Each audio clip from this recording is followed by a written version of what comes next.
Hello everyone. In the last lecture we discussed about proton and antiproton, and in today's lecture we are going to discuss about neutron and antineutrons. Chadwick in 1932 discovered the neutron through a careful study of the kinematics of alpha particle induced reactions with light nuclei. So let us have a look at the basic properties of a neutron. So it has a rest mass 931.573 MeV. It is electrically neutral. A free neutron is unstable and it undergoes beta decay. It has lifetime 10.61 minutes and it has a half integral spin just like the proton. So it is a fermion and the magnetic moment of neutron is minus 1.9135 mu n, where mu n is the nuclear magneton. So detection of antineutron. In the last lecture, we have seen the detection of antiproton in bevatron. So in the series of experiments which led to the detection of the antiproton, the antineutron was also found. So a convincing experimental evidence for the existence of antineutrons was announced in September 1956 by Beacock, G.R. Lambertson and others. What happens in case of bevatron? We have a proton beam, 6 BeV proton beam, which collides with the copper target, protons from the copper target. They combine, we get proton and antiproton pair.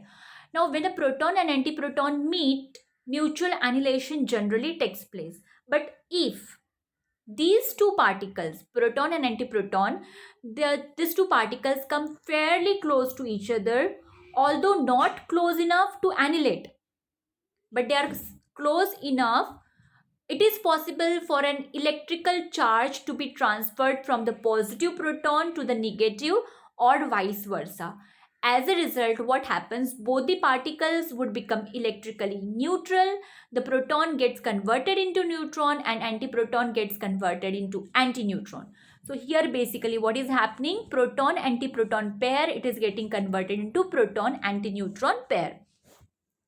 So evidence for this charge transfer process was obtained by allowing antiprotons obtained from the Barclay bevatron to enter a vessel of liquid hydrogen.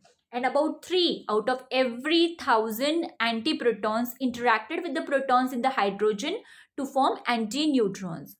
The latter were identified by the energy produced in the mutual annihilation of an antineutron and a neutron, and the release of energy was accompanied by a flash of light in a detector. The recorded system was designed to respond only to those associated with the correct amount of energy to be expected from neutron antineutron annihilation. Whenever particle antiparticle they annihilate, they release energy. So here we know that in case of neutron antineutron annihilation, there will be certain amount of energy. That energy is fixed. So if you get a flash of light in a detector corresponding to that energy, that is a evidence that antineutron is detected. How neutron differs from antineutron? We know that electron and positron, they have all the properties same, they differ in terms of charge. Same is the case for proton and antineutron pair.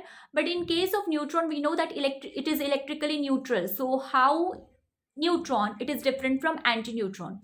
So since neither neutrons nor antineutrons have a net electric charge, hence the distinction of a particle from its antiparticle by its charge cannot apply to the neutron-antineutron. The antineutron has the opposite internal charge distribution to that of neutron. So charge is not opposite, but distribution, internal distribution of charge, it is opposite for neutron and antineutron. Thank you so much.